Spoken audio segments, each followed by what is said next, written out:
Hey, yo, it's me, Pops Van Marmalade, and you're watching the Comics-Related Madness Network. Huh? So come get some. CromCon. CromCon.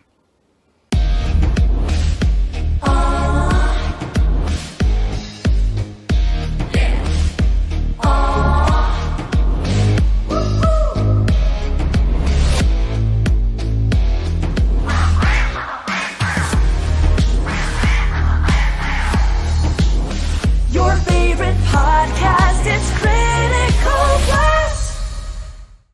Hi, this is Tim TK, host of That Silverline Show on Tuesday. Join us at 11 p.m. Eastern, 8 p.m. Pacific every Tuesday night as we discuss pop culture and the joys of making comics. And I'm Scott Wakefield, host of Silverline's Wednesday Wham, where we talk about comic books and all kinds of great storytelling, sometimes with incredible guests. And we want you to join us Wednesday nights from 8 to 9 p.m. Eastern. We'll see you there. I'm Roland Mann, and I host Silverline's Silver Sunday. Join me every Sunday at 8 p.m. Eastern as we make mine Silverline.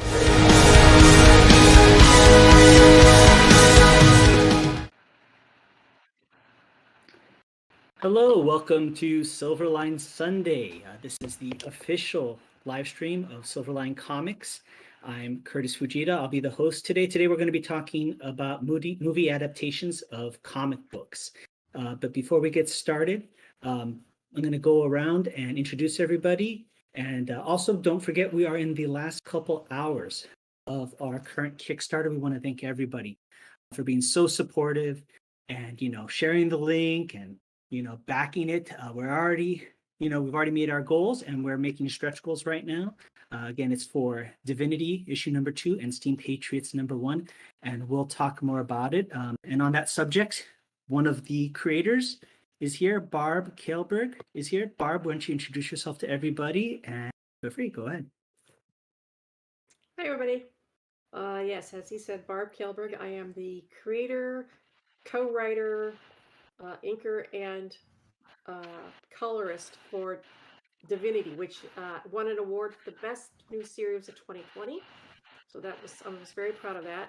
And I certainly couldn't have done it without my co-writer or co-scripter, R.A. Jones, and the amazing Alex Sarabia, who does the best pencils.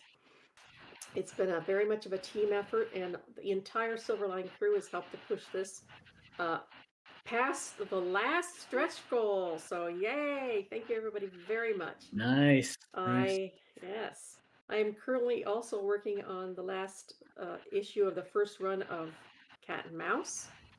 So that's in the works as well. So look for that. I know that's another popular series. Absolutely. And next, I'm just going around by who's on the screen here. So next up is John Martin, also known as Viking Prince Voltan Martin, but I also see the artistic Viking right now as his screen. So John, why don't you tell everybody about yourself and what you're doing? Hey, Go ahead. am the big brutish inker of Silverline Comics. I ink Friar Rush and Wolf Hunter. Friar Rush issue 2, I know is fun. I think within the last couple of weeks has made it out to everybody. I'm currently inking Wolf Hunter. Yeah, that's about it. Excellent. And next up is Roberta Conroy. Roberta, would you mind introducing yourself and telling everybody about yourself? Sure. I'm Roberta Conroy. I'm the graphic designer usually during the day, but do my comics by night. And I've been doing a run of Cat and Mouse for the new title. And also the brand new Silverline team up, Champion and Miss Fury. And that's going to be exciting. That's coming up soon. Excellent. Very cool. And Roberta's going to be sharing some of her coloring with us a little bit later, I hope. So that's the game plan. Also behind the scenes right now is Brett Mann. Brett is our producer this evening. You can't hear him, but we can hear him. He's helping out, making sure everything works. And he's also a professional gamer that goes by the name of Red Rider. So check him out and his team for all their PUBG competitions. Okay, and you may be wondering where our fearless leader Roland Man is. Roland is actually right now comic convention, so he's not joining us today. He might pop in later if he gets back in time, but he's giving me the keys to the car, and I'm going to do my best not to wreck it on the ride home. So that's the game plan. Again, I'm Curtis Fujita. I'm the creative director at Silverline. I'm also the creator, writer, and artist of the upcoming comic book Shadow Ghost. I also teach martial arts, so it's known as the Kung Fu comic by a Kung Fu master. And you'll see me kind of doing some of the penciling right here on the first leg of our live stream. Let's, before we get into it, again, the subject is movie adaptations of comic books. Let's just talk a little bit about our Kickstarter. As I mentioned, it's for Divinity, award-winning Divinity issue number 2, and Steam Patriots. And, we want to thank everybody so much for all your support.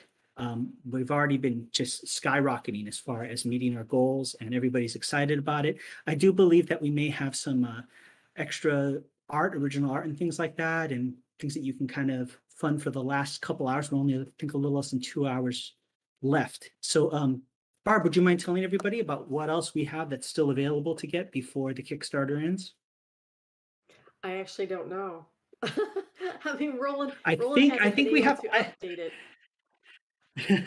That's okay. I think we have some original art by Dean Zachary that you can check out. So, feel free to go ahead and check it out. I think we're a little less than 2 hours. So check it out. I know what we started out so with. that's pretty much it. I know what we started out with, and I know some of it is gone, but in the last couple of days, I don't know what has sold, what hasn't. Roland has access to that, and I don't. But if there's anything left, it's all worth buying. It's all fantastic stuff. Absolutely. Absolutely. So please do check it out. And this show is, we have some sponsors. So Barb, would you mind telling everybody about the sponsors of this episode? Absolutely. One of our best sponsors, our original sponsor, is the Daytona Beach Comic Con, which will be in September. They've been fantastic friends of ours and big promoters of Silverline. We very much appreciate them. And we currently have a sponsor that is helping to back Steam Patriots. It's History Camp. History Camp is a project of the nonprofit The Pursuit of History. So if you're a history fan, that's like I am, that's huge for me. They offer weekly interviews with history authors, which can be viewed every Thursday on their website, historycamp.org. And on July 10th, they will be hosting History Camp America, an online full-day history conference for history lovers from across the country. Sign up for emails to learn more about the weekly interviews as well as History Camp America at historycamp.org. Excellent.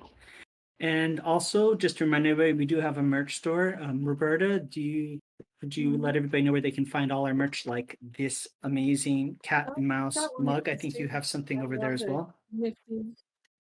Excellent. We do.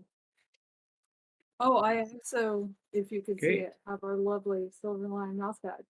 I love that. Yeah, sure. If you guys want to look at the merch that we have available now, we're getting more every day, and we're going to keep coming up with new ideas for you too. So anything you want to see, check out Zazzle.com. It's a really nice place to look at our work. Excellent. Very cool. So I guess let's get into it. So we're talking today about movie adaptations of comic books, which obviously there's a lot of. So maybe we can we'll just start kind of roundtabling. What are some examples of movie adaptations of comic books that you guys like or you feel have been successful in adapting to that medium?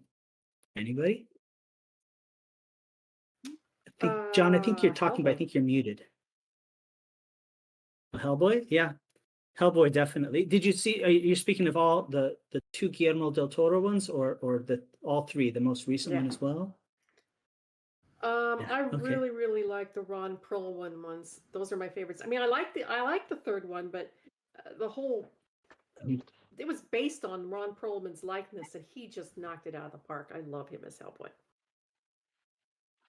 Yeah, he's Well, great. there's Iron Man Perfect. too. I'm surprised. And visually, I Mark thought it didn't was really mention cool. Iron Man or Well, yes. I mean, yes. All the Marvel movies and DC movies are And all adaptations, and we know that. Those are the I the thought we said. obvious. That's the low hanging fruit. I thought, yeah, but we can't mention the DC ones because yeah. he said best. Oh, we're gonna be like Ouch. that, are we? Not even So, Wonder John, why don't Woman? you We didn't like comment a Wonder- little bit on that?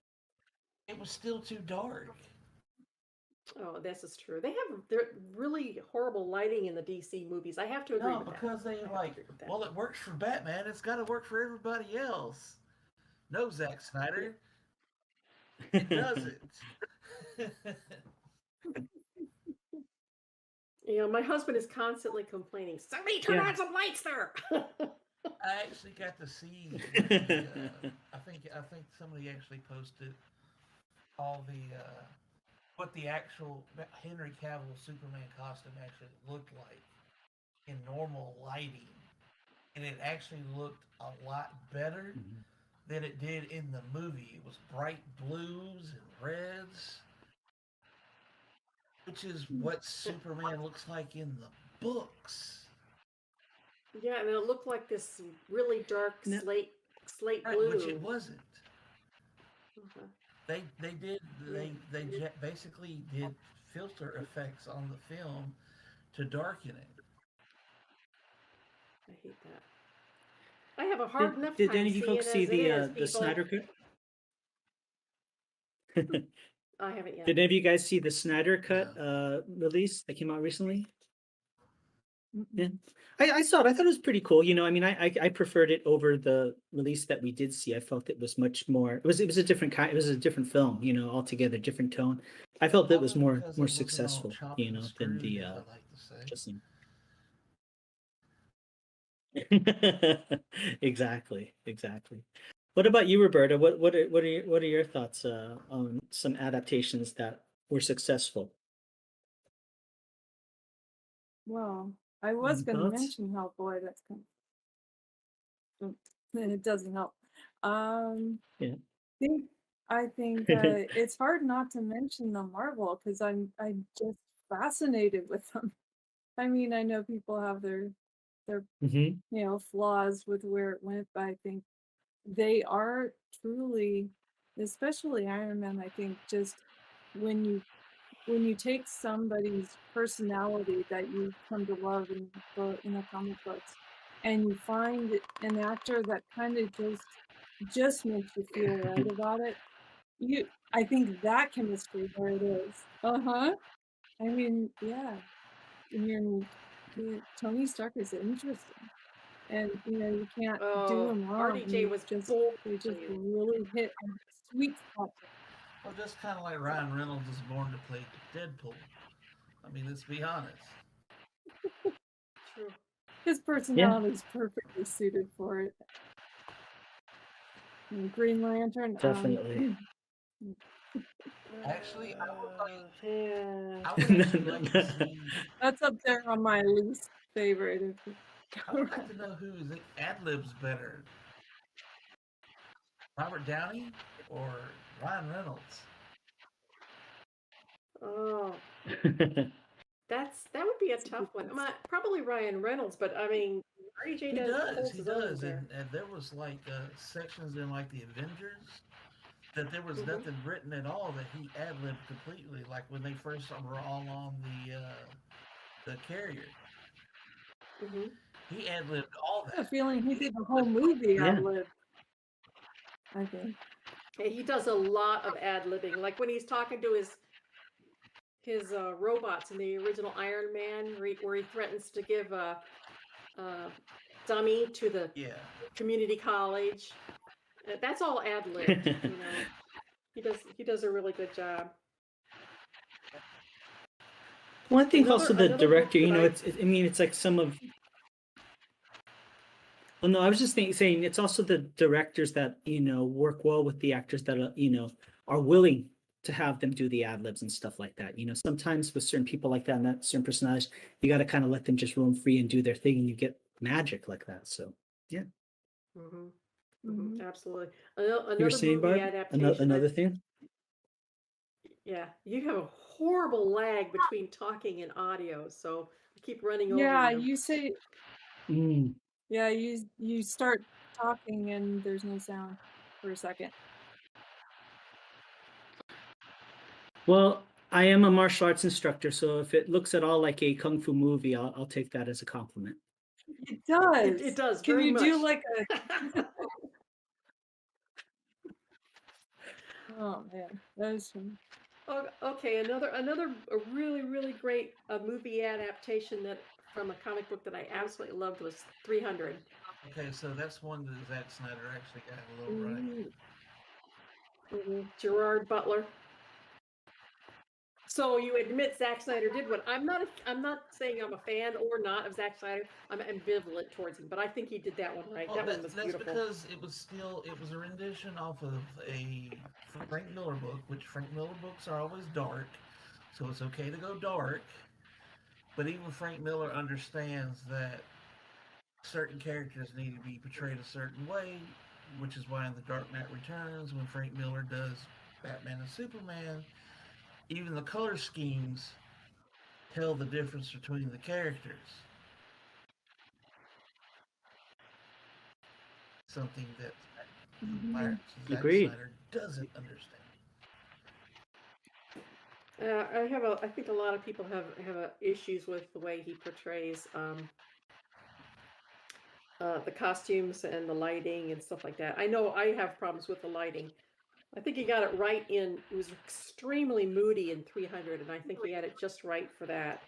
But I think he's taken the darkness to a whole another level now, and it's annoying. It's gotten to the point now where it's just annoying for me because we can't tell half of what the action is that's going on.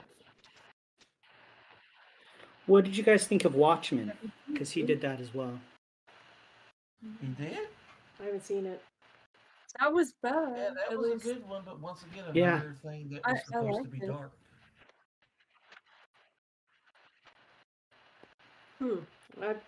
That's true. I haven't seen that one. I've seen Road to Perdition with Tom Hanks. That was based on That was great. Max Allan Collins' book. Yeah, that was really well done, and Kick Ass was done well, I thought. Mm-hmm. Who directed that? Does anybody know? Let me look it up here. Matthew Reeves, I think. Was it Matthew Reeves? Matthew Vaughn. Matthew Vaughn was the director. Matthew Vaughn. It was a Matthew. He also did Kingsman, which was really good, I thought.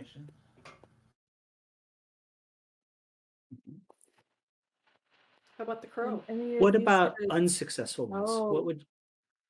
Yeah, how about The Crow? Love how That was turned good. out. And The Rocketeer. That was another good one. Of course, we were just talking about The Rocketeer. I did a podcast. Yeah, I just did a podcast yesterday morning, and we got talking about The Rocketeer. And of course, the guy who was interviewing me was like loving it because it had Jennifer Connelly in it. That was it. That was his big thing. It's Jennifer Connelly. Oh no, her again. It's a thing. Oh, her again. What do you two have some history? No, it just seems like she gets brought up a lot. Like, even though it's from ages ago, people don't forget. I'm sure this won't come as a shock to you since I've talked about it on here before, but I think the worst comic book adaptation ever, for me anyway, was Howard the Duck. I hated it. It was embarrassing. Yeah, that was a little rough around the What do you edges. expect to have a movie about a humanoid duck in the 80s? Yes, There's no everything way in the 80s was pretty. If we think about the movie in the time that it was made, it wasn't that bad. Well, there was like, remember Roger Rabbit? That was kind of like, Mhm. you know, it could have gone that direction, but it was a lot If better. it would have been like that in the 90s, then we could be talking about it being the worst comic book adaptation. But it was an 80s movie. Well, some of the Was it Fantastic the Four case movies were forgiven? pretty That- horrendous. Exactly. And some of the X-Men Oh, yeah. movies were atrocious. Oh yeah, oh yeah, yeah. Mhm. But I still say that Howard the Duck is the worst. And let me see, Batman Forever was horrible. Yes, Howard the Duck Uh, is not worse than Bat Nipples. Mhm. All right, well, you might have a point there. Why the Took it hell they somewhere else. decided to put nipples on a costume? That has been brought up So unnecessary. so many times. Greenish, idiotic Bane. Yeah. Although he's played by George People the like Animal to Steel, imitate who him. which is like one of the I'm coolest not knocking wrestlers. him. So It's just the fact that he was me hungry. Horrible. All right, how about Red Sonja? that kind of begs the question. You know, we're talking about with Bridget Nielsen. Oh God, yes. I mean, that's once again what an 80s Yeah. movie. Yeah, and the thing is, Red Sonja is supposed to have this beautiful, flowing red mane, and she's got, like a crop top and a mullet thing going. Yeah, but right And that before was that like, movie, who was in a Conan movie with the flat top head? Oh yeah, that was worked. Grace Jones. Grace Yeah. Jones. Yeah. Yeah, It it worked worked for for her. Mhm. But she wasn't Yeah. Yeah, she it wasn't worked for playing her. Red Sonja though. And she could actually act, We're which talking about We're talking about movie Brigitte Nielsen. producers here. They said, "Oh, this worked. Why don't we kind of carry it over to this and give her in?" Because they probably associate it with that whole warrior look. It makes sense because she's a warrior. How do you feel about Nicolas I kind of Cage? agree with Barb Well, the that question you need to have. Sorry. Go ahead. Oh, I was saying you really do need Go to ahead. have the hair. It's almost his own character with Red Sonja. Visually. Yeah. Okay, so Nick Cage. Well, the question I have for you guys is if the question I have is what do you guys think about? Are there some things that just shouldn't be adapted? You know, is there any books that you say, yeah, just wouldn't work for the screen, or do you think everything's open to interpretation? If done right, it's open. If you're not willing to do it right, then no.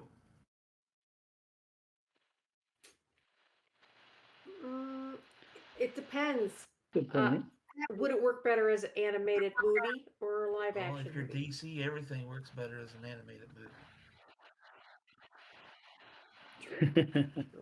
Mhm. What about let's turn it around. Well, I think the thing is, go ahead. We have a lag. go ahead. No, I was going to turn it around. no. to I say- think it's across the board because.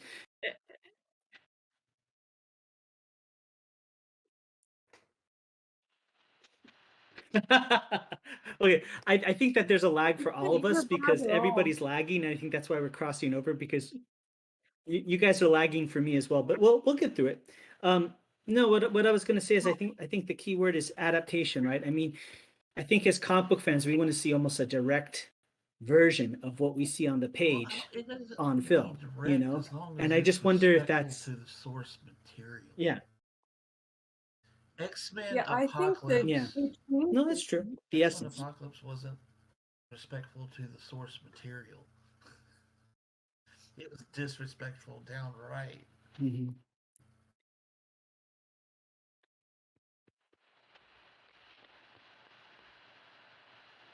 Barb, did you want to you wanted to add something or? Jonah Hex. I didn't see that. How was it? horrible. I mean, it was it was Josh Brolin and they had this rubber thing on his mouth, and you could tell it was rubber. It was very rubbery. I don't know. It just wasn't a really good movie for me. It wasn't. Almost all of the What Nicolas is a Cage adaptations of comics were horrible too.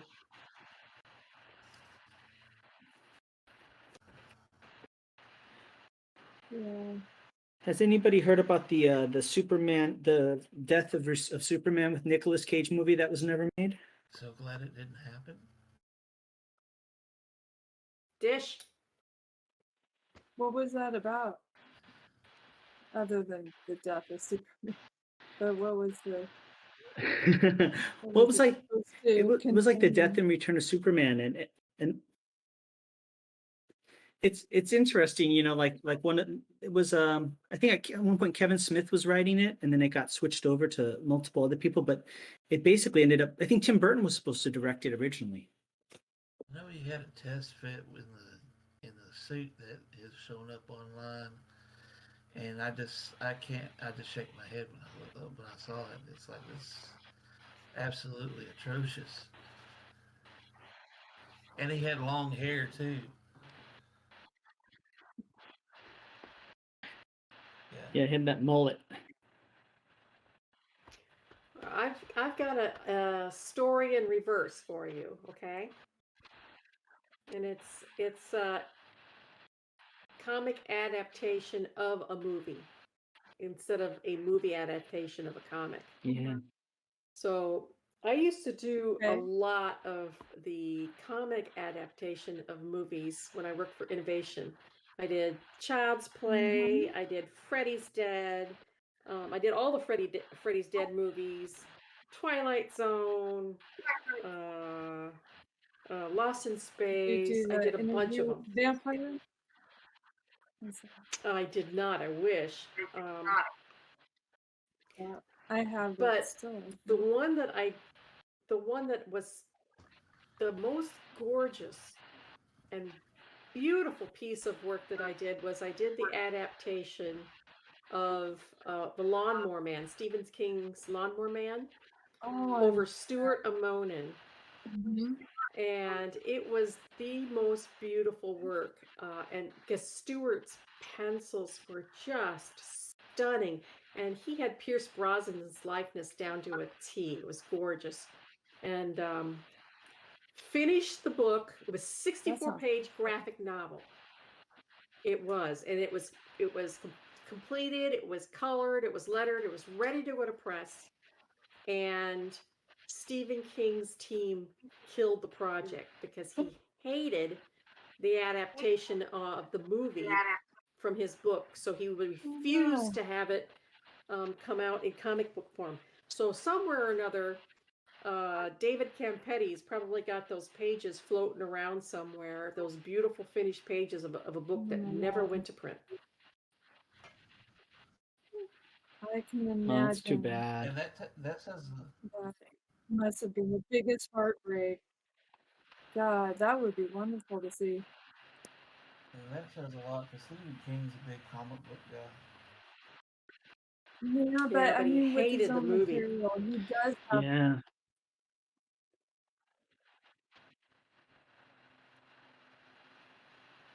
Go ahead, Roberta. Oh, I was just saying he gets very, picky when it's his material. You know, that's enough to ruin something. I wonder how many other things Yeah. have gotten cut like that. Because we're not really allowed to say most of the time when we're working on something. Hmm. But I wonder, like, if it's a really Well, huge amount of creative force that has not just for his stuff, but I mean, just in general. I wonder what happens. That something completely finished well, he gets crap that is just amazing. Well, he hated The Shining, the film adaptation of The Shining Yeah. that Stanley Kubrick did. He notoriously Right. hated it, and I thought it was a good movie, but they said he couldn't stand it. So It Yeah. was an amazing movie, but I mean, if you look at The Shining, it doesn't hold true to some directions that he took. So he just he's allowed his opinion. You know, I think I would be worried if he didn't voice it because it is so different, but it can stand alone as an amazing movie. And it's one Definitely. of the best movies. I love it. Working on any licensed Oh, yeah. project is fraught with difficulties. I've worked on a ton, and every single one of them has got their own little tweaks and issues. And I mean, some of them go fairly smooth, and then there's other ones that go through approval processes that you wouldn't believe. And believe it or not, the worst one I ever worked on wasn't a movie at all, even though I've worked on a ton of movie and TV show adaptations. But it was a toy. It was Barbie for Mattel. Mattel was so protective of the image of Barbie that they would go over every single page of the Barbie comic book, and I worked on a lot of them. And they would tear apart every single panel, and they would look, I'm sorry, but you've got to fix this panel. She's only supposed to have 3 eyelashes. And oh no, I know that the dog is sick, but she cannot frown. Barbie never frowns. And it was just stupid stuff like that. But they were extremely picky. So it's like she had Botox. She had no expression. Exactly. It's just that positive, huh? Yeah, they were very, very protective. What would be And then an I had things adaptation that like- you guys would like to see?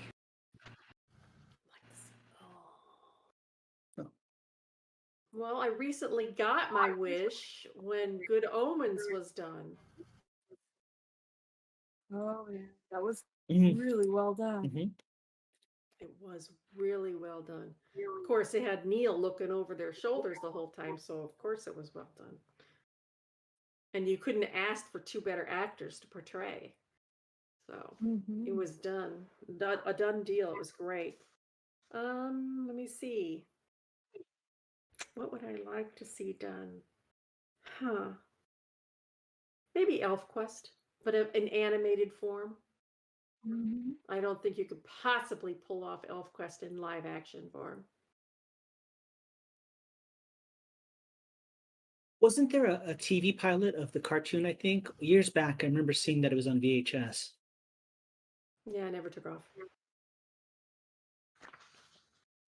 Yeah. They've been trying for 30 So- years to get it done in animated form. I think it could be pulled off in live action if done right. Especially It'd with be the technology awfully- we have today. Well, you do have a point because they managed Avatar. And those are pretty funky looking people. The elves, I mean, they would be a massive undertaking. And yet, I mean, they did the Hobbits when the Hobbits were small Yeah. compared to, the adults. But still, the elves are so stylized. I mean, Wendy's elves are so stylized with the figures and the elfin faces and everything like that. It would be really I tough see to pull it off on Wendy's- live action Wendy's and make it elves look good. look a lot like what we've always seen for fantasy elves anyway. Yeah, So it's possible. If Peter Jackson were doing it, I would go for I had a feeling you were going to say that. it. Yeah. You're getting to know me way too well. An Inhumans movie, an actual done right Inhumans movie would be really great. There you go. There you go. Let me think. Did any of you see the TV show? I didn't see it. I heard about it. I didn't watch it after I heard from a couple of people who said, "Don't watch it. Don't watch it. It's a waste of time." Because from what I understand, they screwed up Black Bolt. They screwed up the Medusa. And at that point, you're just kind of like, well, then you know they jacked up Karnak. So you're just like, well, it's not even worth watching. I know what would be a good one. The Badger. Oh yeah, totally. Mike Barron's The Badger. That would be awesome. That's right up there along with Deadpool. He's crazy. He's got multiple personalities. You know, that would be a fun one to see in movie form.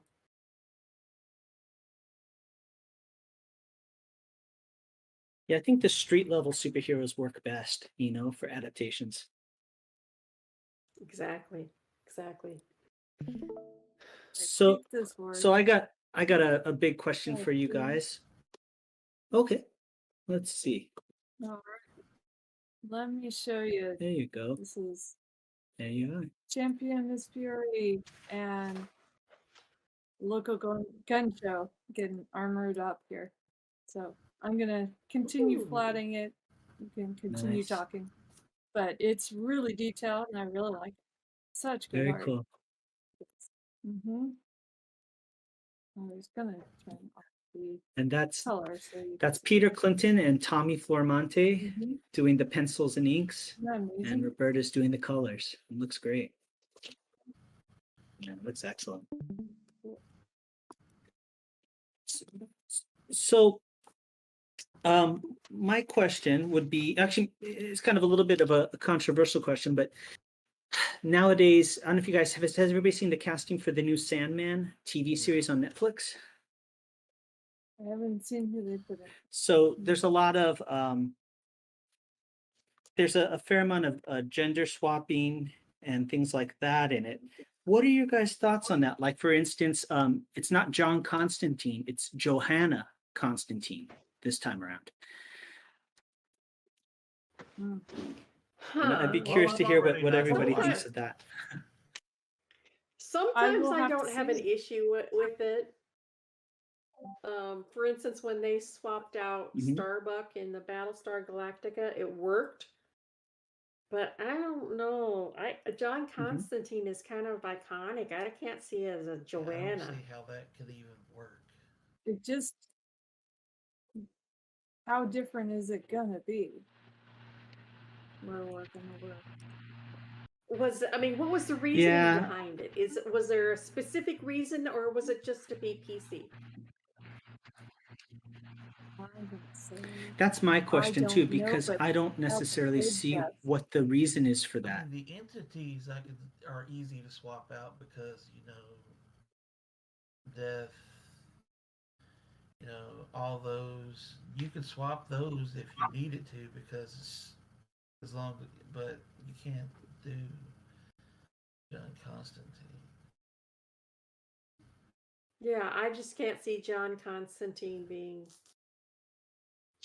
being swapped out just for the purpose of making him a woman. And I know I'm going to get blasted for this, but I don't think it's necessary to swap not every single, but I mean, all of these characters out just to satisfy a particular segment of our society. I can absolutely see creating new characters, or maybe switching characters that are ambiguous, or gods, gods can be whatever they want to be. We can switch those all over the place. You can, make them genderless Right, if you want to, or whatever. But there's certain iconic characters that I think should maintain what they were originally created for. And you want to talk about somebody who needs a movie? It's like another movie or a TV show is John Constantine anyway. But the TV show was decent. Mhm. But with the way Lucifer took off, I mean, why not bring John Constantine movie back on Netflix and have those intertwine in some?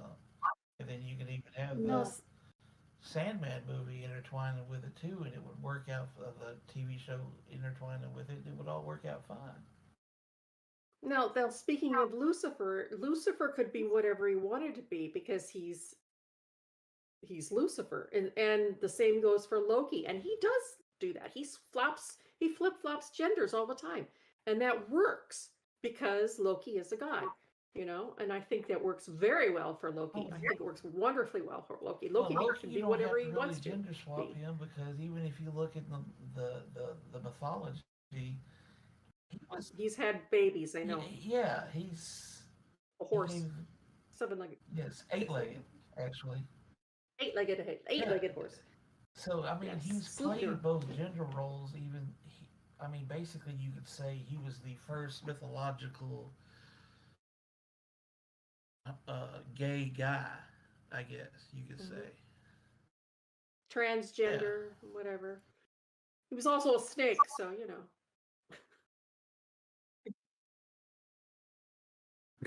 Well, Tommy Flormonte just commented and just want to say hi, everybody. Hey, Tommy, how's it going? Oh, hey, Tommy. I have to I'm agree loving with your work.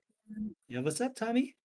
I gotta agree with both you guys. I agree. I think if there's a reason for it, that's fine. But if there's not a reason for it and it's just kind of there gratuitously, pandering. for whatever reason, it has to serve a purpose. Yeah, if it's pandering, I'm not into it. And I think, I think as somebody who, mixed ethnicity, half Asian, it's kind of one of those things where I don't think everybody wants, hand-me-downs. If you want to create a new character that's in a certain vein or of a certain ethnicity, that's what you want. You want something done with that amount of care. But to get something that's already kind of been through another character and just kind of get it appropriated, I don't think anybody wants that. I think people want brand new characters that represent them. At least Yeah, the only for time myself, that that ever would be my works opinion is of if it. the So, character is already kind of could be fluid in Appropriate. it could be fluid in its gender or race anyway because it changes based on who sees it, like a god or an entity. It kind of feels like, oh, here, we're gonna throw you a bone. yeah, exactly. And to be honest, in that case, it comes across as kind of lazy storytelling. But that's just my take on it. Maybe other people have other opinions. And just Um, slightly yeah. insulting. So, what? Yeah, definitely. You were saying, Roberta? Oh, I was saying, yeah, it is. I'm agreeing with Barb. It is kind of insulting because it doesn't have an artistic purpose. And you're going to make a lot of people wonder why you did it. And if I the think- kid was like, oh, there you go, Little Women, we made her a girl for you. It's like, no, just why don't you create a strong woman, an original character? Yeah, if the character wasn't drawn or written as a woman in the beginning, I would like to see a really good reason for why the character would work with it change, But if it's just for the sake of changing it to say, Agreed. here, look what I did, I'm PC, We're it so really woke. makes nobody happy. Talking about going back on the whole books that I would like to see adapted. Battle Chasers. Oh yeah, that'd be cool. Yeah, that Joe little Mad. girl and the golem kicking Yeah. tail. I wouldn't be opposed to That would seeing be a cool. live action That would of be pretty cool. Akira. Yeah, that'd be interesting. Oh, they've been trying for years. I mean, I think a couple years back. A couple years ago, Taika Waititi was supposed to do a version of it. You know, the director of Thor Ragnarok, he was supposed to do it, Mhm. and it didn't. It fell apart. But that would have been interesting. But originally, they were going to whitewash it. They were going to have Chris Evans as Kaneda. Oh, you're And I kidding think the me. idea was they were going to call it Neo New York. Yeah, and they were going to call it Neo York, like it was a Japanese aesthetically influenced city in America, I'm you know. glad it fell And through. That's a disaster. you know, that's a bad Yeah, me example. So too. it's Yeah, I very yeah. much it's again, hate whitewashing Another characters. good one yeah. would be Crimson, the Hmm. uh, Ramos book that he, from the late 90s. Mhm. Yeah, no, I definitely. guess it all depends on What about how it's handled.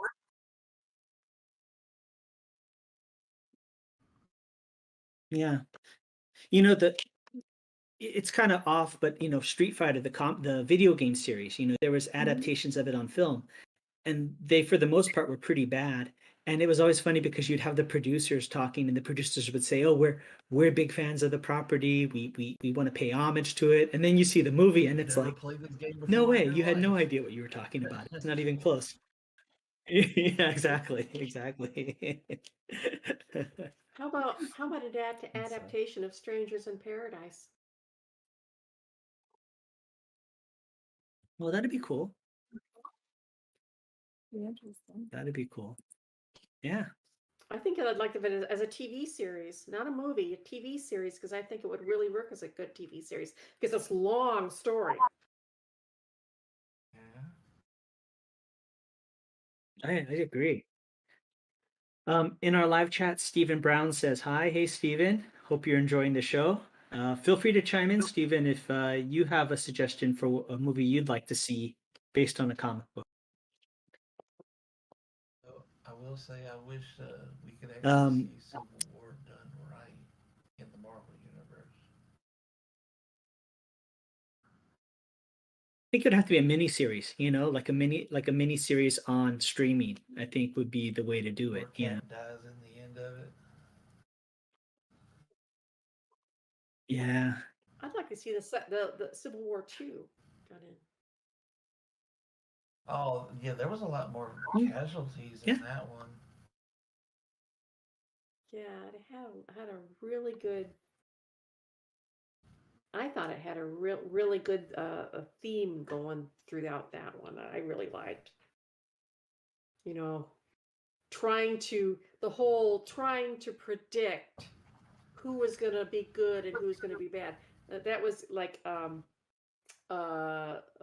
throwback to what was that Tom Cruise movie that where they were predicting the good guys and the bad guys. Do you remember? A Minority Report. Yes, that's it. All right. Yeah, had overtones of Minority Report, and the whole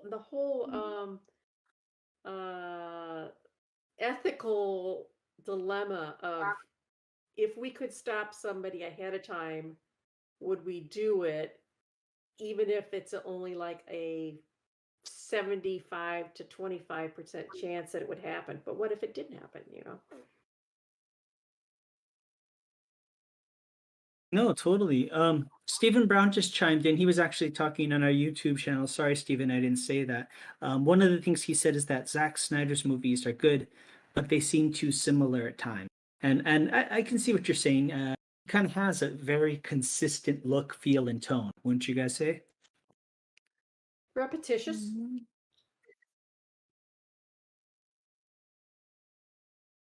Yeah, I could see that. He liked Ghost Rider. Did you guys like Ghost Rider with Nick Cage? What were your thoughts on that? No, No. I wish it worked better. Well, Nick there you Cage is a have it. I think goofball. it was pretty consistent there. though I did see where Yeah. somebody, if they ever That's decided funny. to do another one, the one of the guys from Vampire Diaries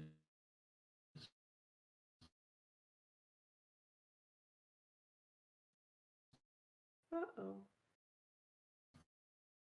Hello. I think we lost you, Lose it? John. I think you froze. You may want to just hop out and back in. So here, I'm sure John can chime in when he comes back, but recasting. Well, If we wanted to have a new Iron Man movie or a new Captain America movie, and we had to recast, would that be something you guys would be willing to see, or is there only one and only? Only one and only? Barb? I don't know about Captain America. I mean, that's some big footsteps to fill, but I think it could be done. Iron Man, I don't know. I think Robert Downey Jr. put paid to that. I think anybody who would try to follow in his footsteps would get a lot of pushback. I didn't see how they could do it. Yeah, I think they'd have to kind of reset the whole Without going cinematic totally universe, different you know? Mhm. I mean, maybe come back as his son Yeah. or daughter and do it. Yeah, I mean, different. we know that he had a daughter, Morgan. Maybe if she picked up the mantle, it would work. And then everybody there would get their female superhero in Sounds like a Iron Man's win-win, place. I Barb. think it would work if Morgan picked up. Yeah, I think it would work if Morgan picked up the reins, but no, I don't think it could ever work if replacing Robert Downey Jr. as with another actor. Just put Morgan in his place and call it good.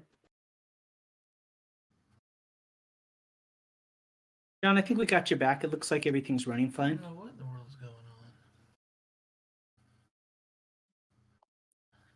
Well, we were asking. I was asking actually.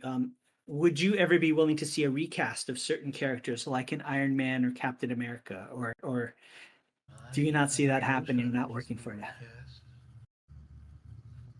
Please recast Electro. Please. Curtis, maybe you should pop out and pop back in and see if that fixes the lag. Wolverine needs to be recast too. Scott Conn.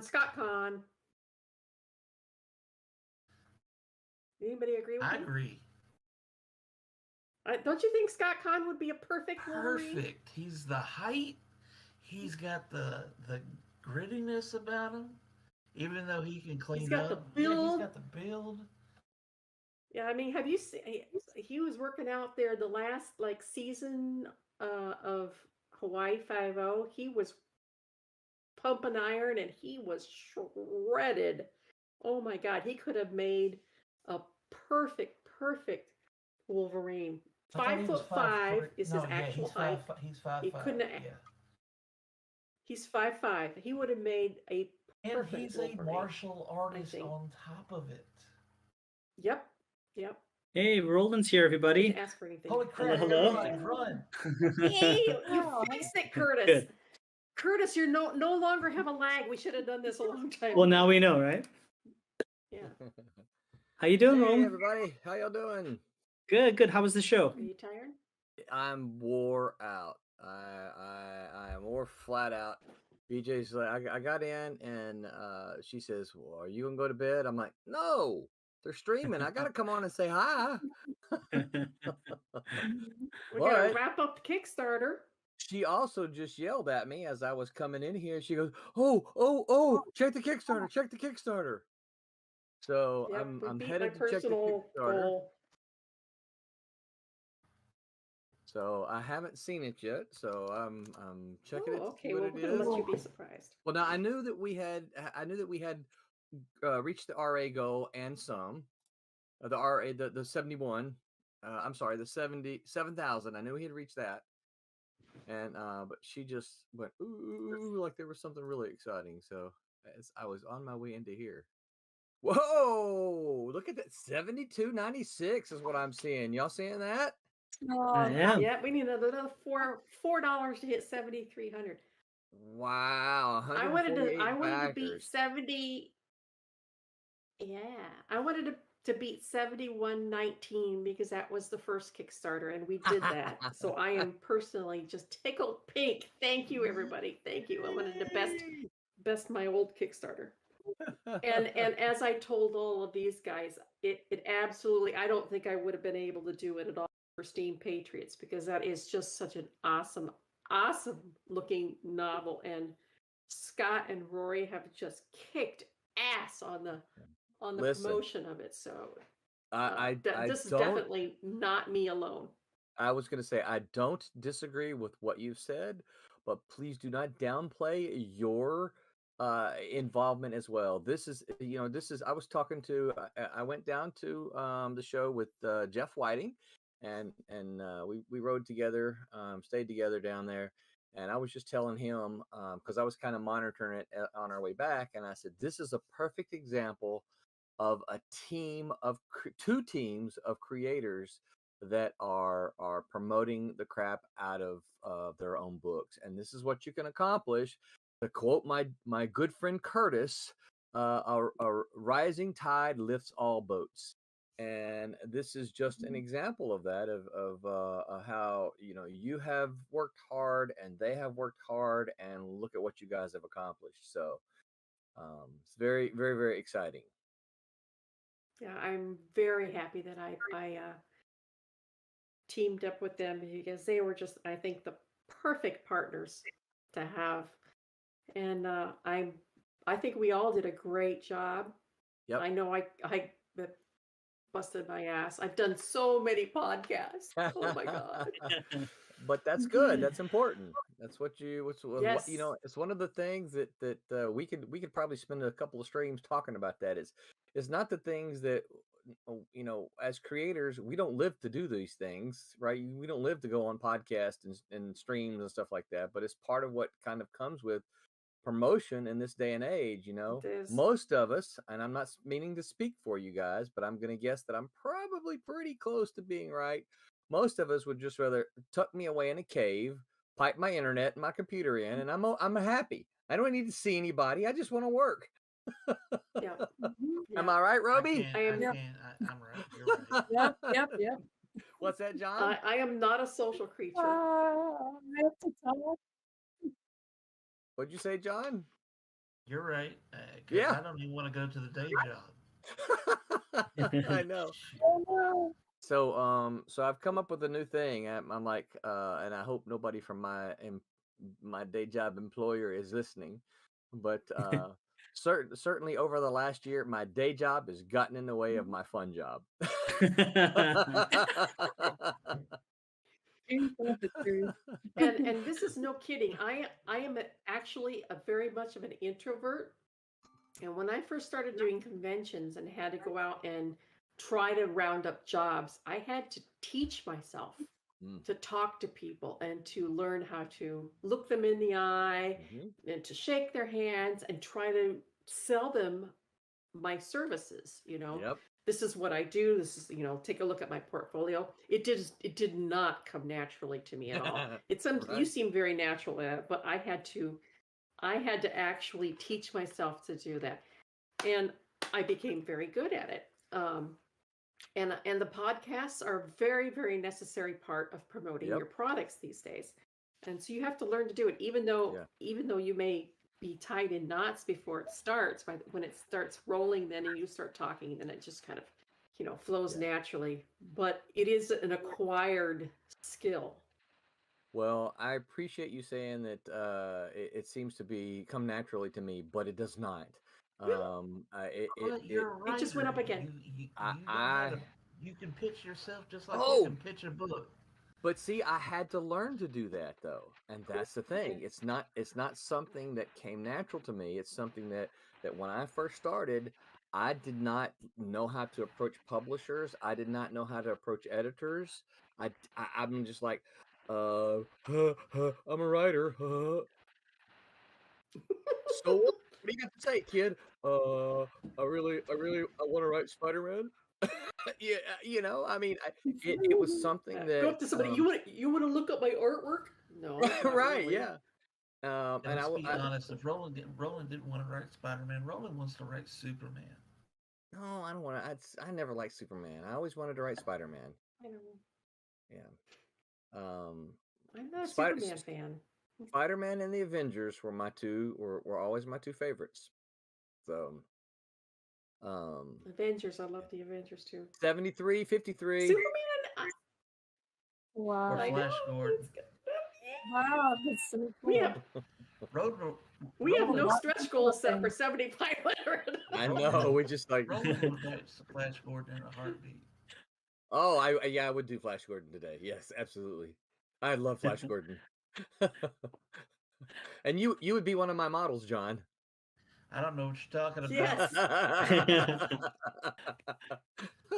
Yeah. Well, going back on the subject, maybe Norman Reyes should play Ghost Rider. Danny Kinch. Oh, that's a good idea. That's a good idea.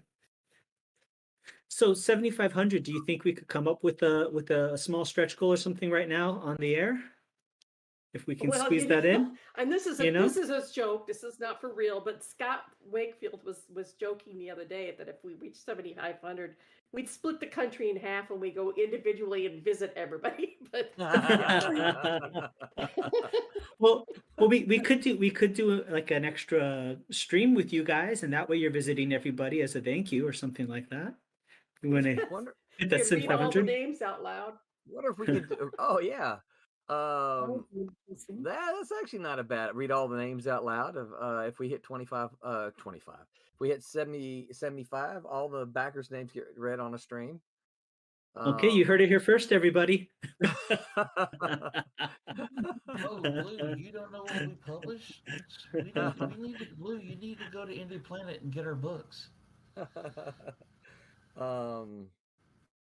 Yeah, I'm trying to think. What could we do at 75? Well, while you think about that, I'm just going to let the chats some comments. So I'll just chime in real quick. Lou Mugen says he says he has to admit he's not familiar with what Silverline publishes. Well, if you're really interested in seeing what we publish, our Kickstarter is live for another little bit under an hour. So check out the Kickstarter for our books. Me, man. You how long have we known each other, Lou? You wound me. Go back to Kickstarter, and on the Kickstarter, there's a place that says after you choose your reward tier, right? So you can't choose the digital tier, right? So you got to choose the physical tier, but you could choose that bottom physical tier is a Silverline double feature, right? Click on that and it'll take you to the next page that says add-ons, okay? And then once you get to the add-ons, you can see a whole list of the other Silverline books that we've done. And you can just go click, click, click, click, click, click, and click down to all of those books. And when your Kickstarter books are shipped to you, guess what? All of those books will be shipped to you. Boom. And suddenly you'll have them. And if you're a fan of art, including Divinity #1. Including Divinity #1. So, and I'll actually go as far as saying this about like Divinity. The premise on like the story premise for Divinity would actually make a really good TV series. Mm-hmm. Yeah. Well, I think so, but then I'm biased. Yeah. But actually, saying that, I based the entire synopsis on an ongoing, on the road type of series with an overarching villain, but running into little subplots along the way, running into a good person or a bad person or people who help him along the way. And that was based upon shows like The Fugitive and Incredible Hulk. So it was based somewhat on TV series. Yeah. That's cool. Stephen Brown just chimed in. He just said he says when he tries to show his portfolio to people, he says he sometimes gets scared shit less. So yeah. Well, I still do. I've been doing, all right, kiddo. I've been doing it for over 30 years, and I still get scared shit less. Yeah. It doesn't go well. The woman in charge is told on the man in charge. Oh yeah, BJ just chimed in. She says, "Don't let Roland fool you. He has always had the gift of talking." The gift of gab. She would know. She would know. Lou added he. Oh, go ahead, sorry, Roland. No, go ahead. Lou added, he says, should I kickstart your heart? And then he said, Divinity, you do comic books about candy? Haha. Yes. Yep. It's very sugary and sweet. Yes. And there's a couple of them are With Lou, a you lot do of, kickstart my heart, man. yeah. And Divinity's you very would sugary and sweet with lots of gun and blood too. Guns and blood. Lou, you would jumpstart my heart if you go pledge. Ooh, nice. Nice. There's the hard sell. Yeah, Let's see. I'm I'm gonna starting see mine what. too. Roland and Lou needs some time alone. So I'm looking here. There's still original art left. Okay. So here's the art that's Oh, left. good. All right. So there's the Divinity pencils from Divinity 1, page 12. Pencils for Divinity 1, page 7. There's the Divinity by Ken Hooper. There are the inks for Divinity 2, page 3, and Divinity inks for Divinity 2, page 8. Okay. Also, and Scott Wakefield, I hope, and Rory, I hope you guys are listening to this. There's the Drawn Into Steam Patriots. There are still 5 of those left.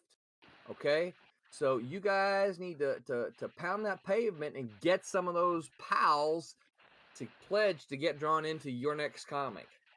So, and if you guys are listening and you're fans of Steam Patriots and Scott and Rory and Dan and the gang, this is your opportunity to support these guys and get yourself drawn in to Steam Patriots number 2. And can I add for Steam Patriots number 1? Can I add also that it's alternate history, but it's American history. So you can be part of American history at the dawn of the country. It's great. How cool is that? For a bargain price, you can be part of American history. So I'm just saying. And if you're really lucky, you'll get blown up in a boiler. You too can be part of American alternate history. The joke in that is that they decided to take the Victorian era. Steampunk is very much based in the Victorian era, but it had to start somewhere. So they decided it was going to start during the Revolutionary War era, and it's at its infancy. So it's dirty, it's messy, it's smoky, things blow up. They're just figuring it out. So you never know if you might get blown up or not. Just warning you. So while we're talking, you guys have an interest in knowing what reward tiers are the most popular? Yeah, let's hear it.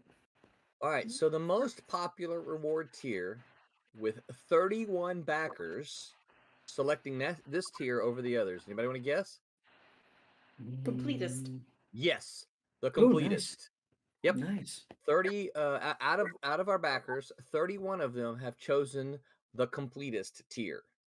What's its the next tier has 28 backers. Anybody want to guess what that one is? Early bird? No. So the early bird was limited to 25 Okay. backers. I see. Or it might have jumped up. It's the digital Probably. double. Oh. Yep. 28 backers have selected the digital double. The next one has 27 backers. Any guesses? That would be the flip book, the physical flip book, wouldn't it? Yep. The Silverline double feature, the flip book. And then at 25 exactly backers, Curtis. How many? That would be the early bird. Yeah, that's the early bird.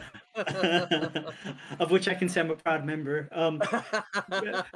Richard Dunn just commented, you were saying completist. He said he did the completist and he added an extra money to round his up to $100. But when he tried to manage his pledge and he clicked the add-on button, nothing seems to happen. So I don't know if anybody has. Oh wait, he just wrote, never mind, I figured it out. So thank you, thank you, Richard. We definitely appreciate that. Yes, absolutely. Richard, thank you. I appreciate it. This is a project that's near and dear to my heart. It's got a lot of personal stuff in it, and you'll figure that out if you get Divinity number 2 and read the inside page. You'll know why. Yeah.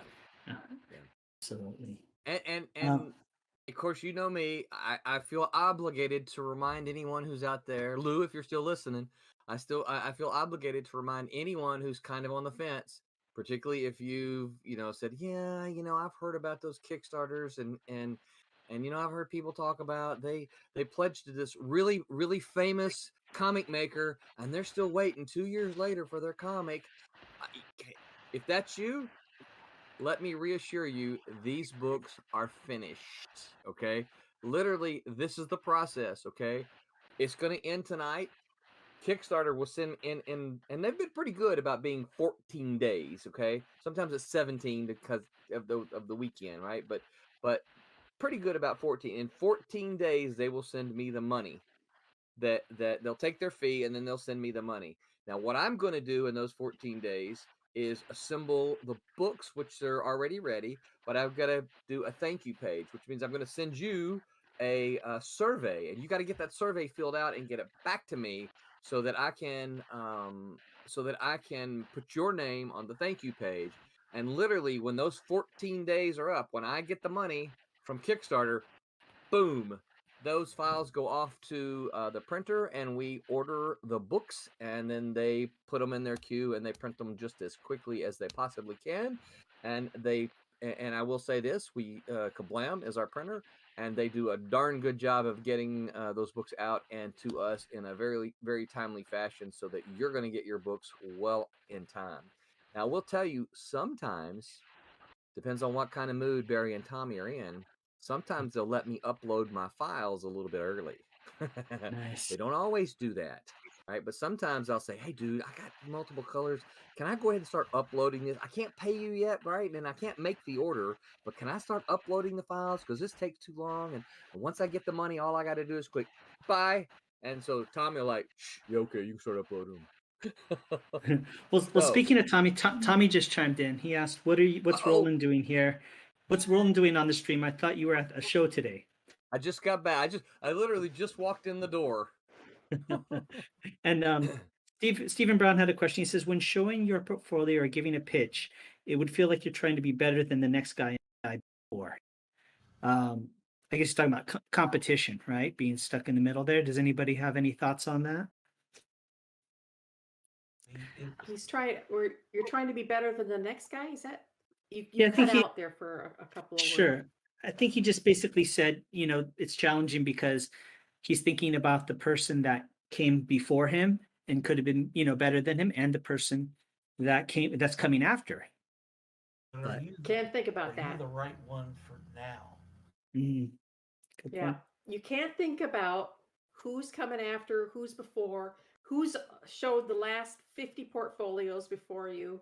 The only thing that you can think about is showing your portfolio right now and wondering if the editor is looking at you and saying, that's the one. That's the one I've been looking for. And it does happen. I have been doing this for a very long time, and it used to be you could still, back in the day, you could still track down editors at conventions and sit down with them and have them go through your portfolio. And you can still do that with smaller publishers. It doesn't happen anymore with DC and Marvel like that, and some of the other ones like Boom and Dynamite and IDW. But you really want to try to, if you're looking to get in, you're not going to get into DC and Marvel anyway. So put that out of your mind right now. You have to start a little bit lower and work your way up. So don't have any hesitation in going to a smaller publisher, showing them their work. And here's another little tip. You don't want to throw everything in there. Don't overwhelm an editor. They don't have time to go through 30 pieces of artwork. You're going to want to pick half a dozen, 6 to 10 of your best pieces. And if you're an inker, then you want to show the beforehand pencils and the after inks. If you're just a penciler, I don't say just.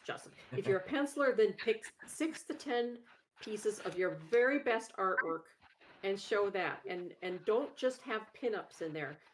Pinups look great. They're fantastic. Maybe have 1 or 2 pinups, but they want to see how you handle sequential art. So that's all you have to show in your portfolio. 6 to 10 pieces. Who the heck That's this it. guy in? And I was doing Impulse. I worked on Impulse for 2 years with Craig Rousseau and Bill Messner-Loebs, and when it was our time to turn it over to a new creative team, the last issue, all the bad guys were us three. So yeah, and that was so fun. I mean, I'd been professional for many years, and I was still like, oh, big book. It was. I still have those. I mean, I still have I still have one of the original pages where I have myself drawn in. So Oh, That's that's awesome. pretty cool. thrilling. Well, Or immortalized.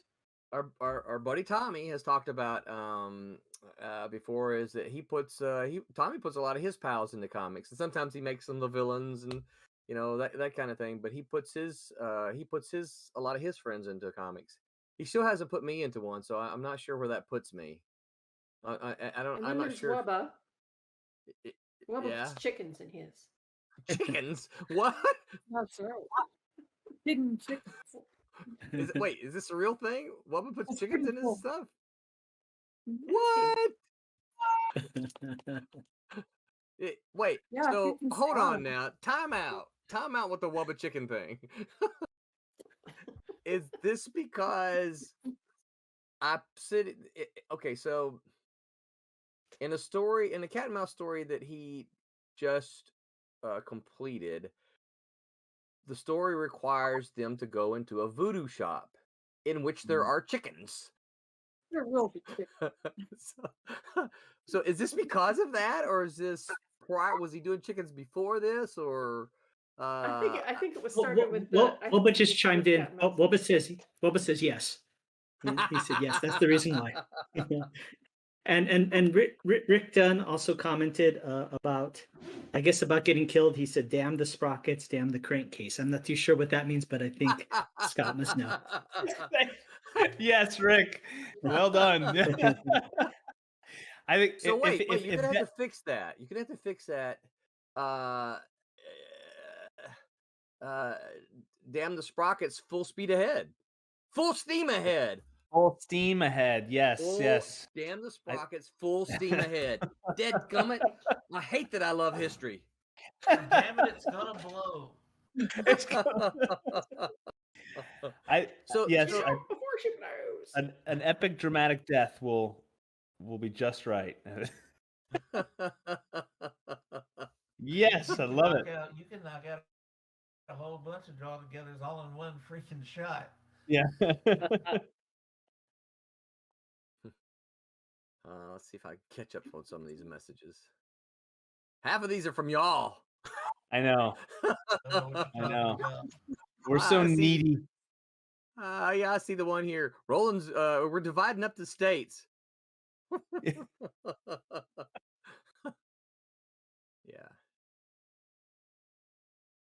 Oh yeah, you missed that. We already promised that you're gonna go on a tour to thank everybody. Yeah, that's what I'm saying. I'm catching up on these. Roland's thank you tour. Yes. Yes, we brought that up previously. Before you came on, that was one of the so-called stretch goals. We're like, yeah, no. So, Barb, the yesterday with Ryan Permisson, that went well, huh? It went very well. He actually had read the comic book, First Divinity, before I came on, and he was completely blown away with it. He thought that it was a really, really fresh idea on several tropes, that were put together. Nothing like a well-prepared host, right? He couldn't. Yeah, and he can't wait to see issue number 2 because he was completely drawn in, and then I left it on a cliffhanger, of course, and he's like, I can't wait to get my hands on number 2. Oh, that's exciting. Well, he sent a message to me, just so you know, and just said, you were a great guest with great stories to tell, and he looks forward to having you on the show again soon. So, well, thank you. There goes Bart. He turned right. He friended me right afterwards. Thank you for that. Thank you. I just ink. Yeah. Yeah. And I picked up another person was watching that stream, another podcaster, and messaged while I was on that podcast and asked if I would be on her That's podcast too. great. So That's awesome. Yeah. yeah, I've already committed to another podcast. So here, let me gently suggest this to all of you Silverliners, right? When you do one like that and you have a great show, remind them that there's a whole passel of other great Silverline potential guests for them. Say, hey, if you had a great time speaking to me and I had a great time speaking to you, there's I can hook you up. I can hook you up with some other folks that are exciting as well. So remind them of that. I always do. Okay. So hopefully you guys will too. Yes, I asked him if I was an adequate fill-in for you because it was supposed to be you originally. Yeah, I wasn't gonna say that. And he said yes. Yes, yeah, and I appreciate you doing it. Yeah, so what happened is his schedule was so booked, right, that I had to actually book this with him. I want to say like 4 months ago, and so it's been on my calendar. And when I got invited to this show, I'm like, "Dadgummit, I've got the podcast scheduled with him." But we've been in the middle of the plague. This is a show I've been invited to. Oh, look, we're in the middle of Steam Patriots and Divinity Kickstarter. So I'll ask Barb. And then I asked him. And I really had a blast. I Good. did. I warned him ahead of time. I says, I am so nervous when I go on a podcast. I never know what to talk about. And then he came on and I just went blab the entire time myself. He barely had to speak. See, and this is I don't know what happened. Somebody like flipped the switch on my neck, and I just. Despite what the CEO says, John, this is me, right? You get me talking about things that I love, and I blab. I talk about comics, and I start blabbing. Now you take me out of that element, and you won't recognize me because I am an introvert. And if she is watching and making comments, block her. Negative. In the comments, Rick Dunn just asked Roland, any fresh new excitement from your convention today? So if there's anything you wanted to share. Yeah, I mean, lots of so it wasn't packed, but it was a decent show. It was good to see. For those of you who missed the streams earlier, I was at Suncoast Comic Con, which was down in Bradenton, Florida, which is south of Tampa. And lots of space there, lots of great vendors, lots of comic guests. Alex Saviak was there. The wrestler. Nice guy. Yep, Alex is a fantastic guy. And by the way, we got him saying "Make mine Silverline." Oh, nice! Good job. Yes, we did. Good job. Sergio, and I always have a problem with his name, but he's a buddy of mine. But Sergio Cariella was there. We got him saying "Make mine Silverline." And so there were some great guests there. Ariel Diaz was there too. She's been on my stream.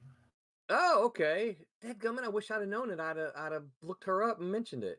What was her name? Ariel Diaz. Shoot, I wish I'd have known that. I would have looked her up. But yeah, there were a lot of good guests there. A lot of folks looking. I think there were a lot of people that were just glad to be out. And oh, by the way, this was a maskless convention. So this was the first one I've been to since the plague started that did not require mask. There were still some people wearing masks, but I would say probably 85% of the people did not. And so I think people were excited to be out and about doing stuff without the mask. I heard from more than one person that they were glad to be able to see, faces and emotions and things like that. One woman said, "If I hear somebody say, 'You smile with your eyes' one more time," so that's a really important thing because I learned a little bit about drawing expressions, and that's definitely an important thing in trying to bring about an expression across the face. It is. It is. But oh, excuse me so much. Sorry, but I was trying to talk. I'm sitting here drinking Coke. Oh man, what did I just do? See anything new? I mean, there's some things that I'm not going to talk about on the stream. I talked to Tom about Daytona, and so some just more exciting stuff about Daytona. And he's very much looking forward to getting the Silverline bunch there, which is September. For those of you who don't know, Daytona Beach Comic Con is a sponsor of the Silverline streams, and it's September 18th and 19th. Make plans now. I'll tell you one thing that was kind of exciting. So here's one of the fun things about conventions. Okay, so a guy came up wearing a Spider-Man mask, and I think he was with his girlfriend and then their pal. And so they stopped and talked a little bit and asked about several of the comics. And he said he was good. He said, I'm going to try Cat and Mouse. So he bought the first issue of Cat and Mouse, and this was on Saturday, right? And he bought the first issue of Cat and Mouse. And his buddy, they walked away, and then his buddy came back. He said, I'm going to try one too. He goes, I'm going to try Switchblade, right? And so he picked up Switchblade #1. Well, doors open this morning, and his buddy comes immediately to the table. He goes, where's Switchblade #2? I want to buy that. And I'm like, oh, it's not out yet. He goes, I read the first issue and I love it. He goes, is there going to be a #2? And I'm like, oh yeah, there'll be a #2. He goes, okay, good. And he said, how will I know? And I said, you could put your name on our email list. And so he signed up for the email list immediately. And he said he loved Switchblade #1, and he was going to buy it as soon as it came out. Well, not terribly long after that, hour and a half, something like that, they all came back again, and the other buddy said, hey, I want to buy Cat and Mouse #2. I read the first issue and I liked it. So he bought Cat and Mouse #2. Now here's the funny thing, and I hope he's not listening, because I appreciate but it's funny. He only bought #2. He didn't buy #3. It's like doling it out. Not a budget. So he bought #1 and liked it, and then came back and bought #2, which I very much appreciate. But these guys also said they're gonna, because I said, there's gonna be because I pointed to the books. I said, there's gonna be a whole bunch of these folks in Daytona in September, and they went, really? Oh, we're coming. Cool. Nice. Cool. So hopefully we'll get to see them again, and with a handful of us being there, they'll try out some more books. So I'm looking forward to that. So yeah, it was good to be out at a convention again. I'll try not to. I had a cool experience. Yesterday. I went to my local comic shop to get my pull list. And the last time I had been in there, he said, so, if you want to bring in your book Divinity, I'll sell it for you. And I'll just straight across the board, put the money right in an envelope. You come in and pick up the money. And I was like, yeah, great. So I took 15 copies of Divinity in with me, walked in, and it was fairly busy there. And I says, you remember you said you'd sell my book for me? And he says, yeah, sure. And he opened up the box and he took one out, and there's a guy standing there at the counter, and he goes, what's this? And I says, well, that's my book, Divinity. And I told him what it was. And he goes, I'll buy one right now. And he handed me a $5 bill. So that's cool. Right there in a comic book store. That's great. I hope you signed it as well. Great. They're all signed, yeah. I signed Oh, them okay, cool. time. Yeah. Yeah, Wednesday I've got somebody who's getting 3 books of Friar Rush from me. That's Nice. cool. The new one, right? One of the old issue, one of issue #1, and 2 of issue #2. Cool. Now, John, you do some slabs too, don't you? I have, but pricing has gone up a few bucks, and time is extended. So if I haven't decided if I'm doing slabs again yet, but if I do, it's gonna be longer before I get the books back. So did you feel it was worth your time and energy and effort and money to do? Oh, I mean, it looks freaking great. Wow, it does, doesn't it? Holy wow. Oh wow. Even Kablam looks good slapped. Well, I have we talked about this a little bit before, and I've priced them, and it is pricey to get them done. But the guy sitting in across the row from me had all of his books were slabbed. Now, I should also be very quick to say, his books were all booby books, right? So there was a lot of flesh on the covers. Now they were covered up with strategically placed um Pasties. no post-it notes. I mean, it might as well be a pasty. Okay, yeah, like a pasty. But you could have, if you wanted to, you could lift up the post-it note. Woo, right? Did he uh, charge for that, or was that the same price? oh, you know what? He should charge for that, right? Show, Hey, peep show. $5, you get a peek, kid. I think Roland just snitched on himself. But I watched the process, and he had, I mean, they were priced, I want to say they were like 60-70 bucks. He Yeah. sold one during the entire time. So I don't 60 know. or 70. I told you what Yes.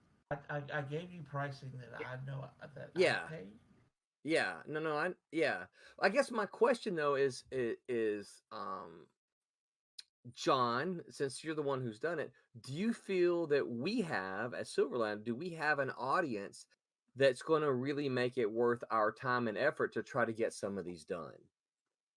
Do our Silverline readers want slabbed books? That's not a question for me. That's a question for the readers. If they want Yeah, I know. books, we can make it happen. Yeah. So one of the things I think that Scott and I kicked around, I think it was Scott. Scott and I kicked around a little bit, was the possibility of having. No, it wasn't Scott. Who was I talking to about? The possibility of having slab books as a reward tier. To say, hey, if you want your book slabbed, this is how much it cost. And this way we kind of already know, rather than paying in advance and saying, hey, we're just going to pay and get some books slabbed and guess that somebody might want them. Let it be a reward tier. And then if 2 people want it, then hey, we get 2 books slabbed, and see how that happens. So that's a possibility. I think the part of my hesitation there is, John, what you mentioned is the wait time. Is that we've been really good about delivering books when we promised, and if we have, I will say this though, anybody who gets a slab knows that CGC is going to take time. It takes time. Okay. They're a little bit more backed up now because fast tracking backed up all the regular stuff. And that's the reason why fast tracking has been extended in the time period. It's not as quick as it was. So they can actually get books that have been sitting there for a while out the door. I heard at the show that there was a new slabber in town. So I don't know what that means, other than I there's don't know another. either, but I know I the guess. last new slabber was PGX, and it sucked. Oh, that's them then, because No, I they've think been that. around for a few years, and they're Okay. not good. Oh, they were at the show. I've heard nothing but bad things about them from Really. Folks. Well, I did see some PGX shirts floating around, but also the Alpha Omega CGC service guys were there. Yeah, and they do a lot of stuff with Art Germ and the Collector's Corner Comic Con thing that Corey Pommel does. Mm-hmm. Yep. Know who you're talking about.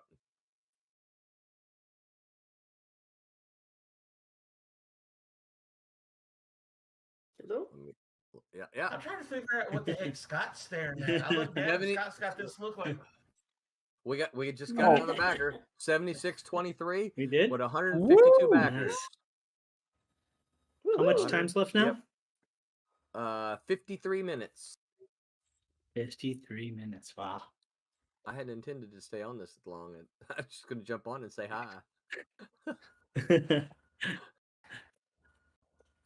I'm gonna bounce so I can prepare for my last 45 minutes of my my telethon. So thank you everybody out there for your support. I'm blown away. This is my first this is my first rodeo. I will say it is that.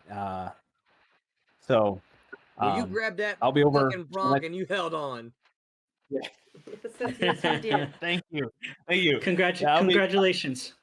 Thank you too, Barb. Congratulations! It's awesome. So, and all of you who shared, I'm talking this crowd here and everybody out there for sharing and supporting. So thank you everybody. I'll be over on the Steam Patriots Facebook page. So once you're done here, everybody come watch over there and chime in, and we'll just go right on for to the final minute, and then I'll crash in a heap of exhaustion. So Yes. When are we going to Thanks, get guys. another Scott and Rory smoking pipe video? Well, trouble is Rory went off back to Ohio, so we're gonna have to be clever where we're back and forth or something like that. But yeah, we'll figure it out. He's a full-time college bachelor now again, so we can make it happen. We can make it happen. Thanks, guys. All right, Scott. Lewis, See ya. Hey, thanks, Bye, Scott. Scott. Lou says he pledged, but he's still hazy of what we publish.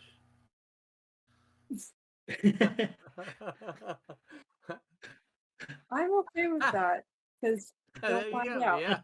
They're comic books, Lou. They're good.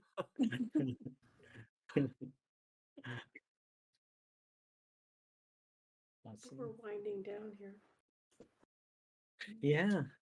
Got about 7 minutes left. Introvert colorist has a hard time. I do not. I can't do both. Yep, 76-23 with 50 minutes to go. And then there you say there's a couple of pieces of original artwork left. I'm so glad somebody took the Rick Hoberg and the Mitch Faust pieces. Yeah. Thank you, whoever did that. There's still the Ken Hooper piece. I don't know if the listeners remember who Ken Hooper is. He used to do Aquaman and several other DC books.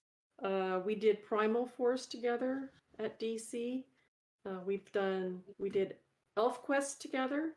And this is his pencils, inks, and gray washes, original artwork. And it's got a nice little Art Nouveau background. He's always been one of my favorite pencilers. We've always worked well together. What you looking at, Roland? Well, I'm trying to. I was trying to look at the add-ons and to see what was left, and I don't see the Mitch Faust piece even listed.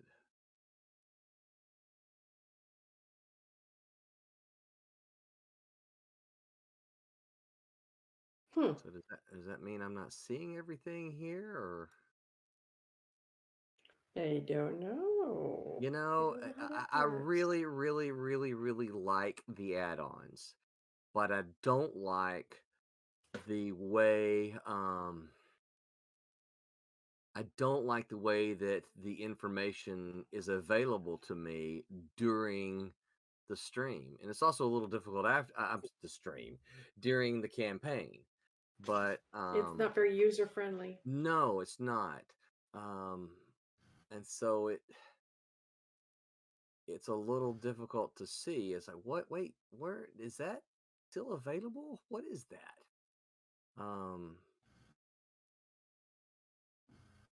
There needs to be an easier way to say, hey, click what is,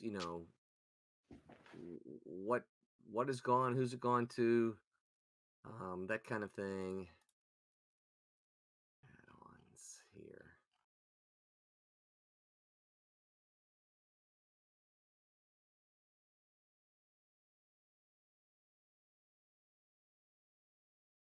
Music plays in the background. Yeah, Elevator sorry. music. Yeah.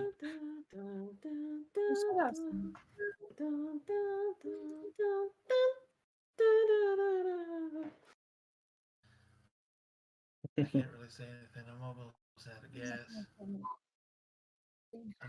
Yeah.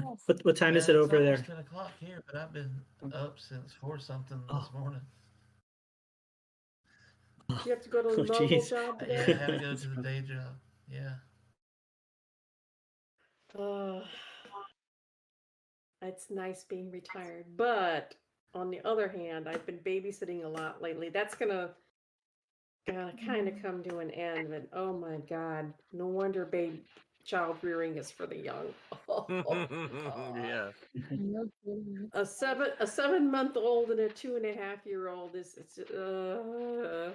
I don't know how, truthfully, and this is, I'm saying this in all seriousness, I do not know how grandparents who take in their grandchildren to raise survive it, because I don't have the energy after an 8-hour day of babysitting my kids or my grandkids.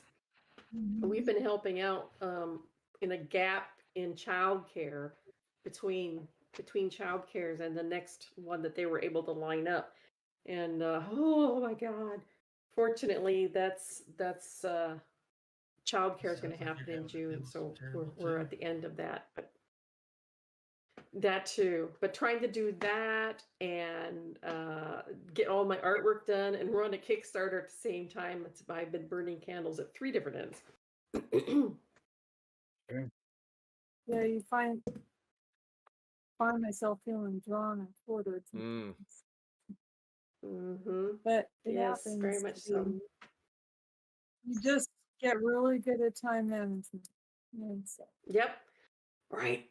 I've got her asleep on and one do arm. really well I on can. less. Yep. The 7-month-old fell asleep in my arms. I got my iPad in my other arm, and I'm get to be multi-talented. Yeah, wonderful. What you looking at, Roland? Still trying to figure out these add-ons here. Uh-oh. It's 9:59, folks. I know. My time. Yep. Well, but just ask how long are we staying live? I don't know. It looks like we're about at that time, huh, guys? Yeah, Yeah. I am. Yeah, I was just jumping on to say hi to y'all. I literally did not mean to stay this You long. got stuck. Yeah. Well, You guys got me all excited again. well, maybe we'll close it up if everybody's okay with that, and then don't forget, go to Steam Patriots page, because Steam Patriots page right now is gonna see this through to the very end of the Kickstarter. Scott's gonna be on there live. I'm 45 sure minutes? answering questions. 45 minutes, We have 45 minutes more. So I'm gonna hop over. We should all hop 45 over. minutes to go. So Great. Well, let's close it up. Myself, I just want to thank everybody for making this such a phenomenally successful Kickstarter. We all appreciate it. It's especially in this day and age, we know money doesn't come easy for people, so we appreciate you giving your hard-earned money to us and trusting us to deliver great stories. So let's go around and we'll have everybody go ahead and share their contact info and where they can find you online. Let's start with John. John, why don't you tell the folks where people can find you? Pretty much everywhere on the internet. Facebook, Twitter, TikTok, Instagram, some variation of what you see here. Okay. And are you doing any more live streams this week, or is that I something need coming to up? Or get started back. I need to talk with some. I need to. It probably won't be this week. If it is this week, Okay. it'll be just me. But I know I need to talk. Start getting some stuff lined up for June and July. So okay. Very well. And Roberta, how about you? Where can folks find you online? Yeah, you can find me under Roby Conroy at Facebook or Instagram. And that's the best way to look up what I'm up to. Okay, excellent. And Barb, how about yourself? Barbara Kalberg, Kaalberg. That's all you need. Google me. I'm the only Barbara Kalberg on the internet. You'll find my Facebook. You'll find my Twitter, my Instagram, my DeviantArt, which has a lot of my old and new art, and a bunch of articles. So look me up. Excellent. And thank Excellent. you. And I should probably say that. Thank you for helping to make this an incredibly successful Kickstarter. I am very humbled and grateful, and I guarantee you will enjoy the stories that you're going to read from us. Absolutely. And for myself, I'm Curtis Fujita. You can find me on Facebook. You can go ahead and find out about my comic book on Instagram and Facebook, Shadow Ghost Comic. You can also look me up as far as martial arts classes. I do have an online program now, so that's tigercrane.net. And on Facebook, Tiger Crane Kung Fu, and Instagram and YouTube, Tiger Crane 805. And I'm going to hand it over to Roland because he popped up, so we're going to let him close it out. So Roland, where can folks find you online? If you're so inclined, I don't want to leave you out of it. No. Yeah, you can find me on all the appropriate social medias as Roland Man. I think I'm on Twitter at Man Roland. If you're listening and you haven't backed the Kickstarter, stop waiting around. There's only 45 minutes left to go. So don't beat around the bush. Go back to Kickstarter. And until then, remember to make mine Silverline. Make mine Silverline. Silverline. Thanks, everybody. Good night, everybody. And shout out to our producer, Brett. Thanks, Brett.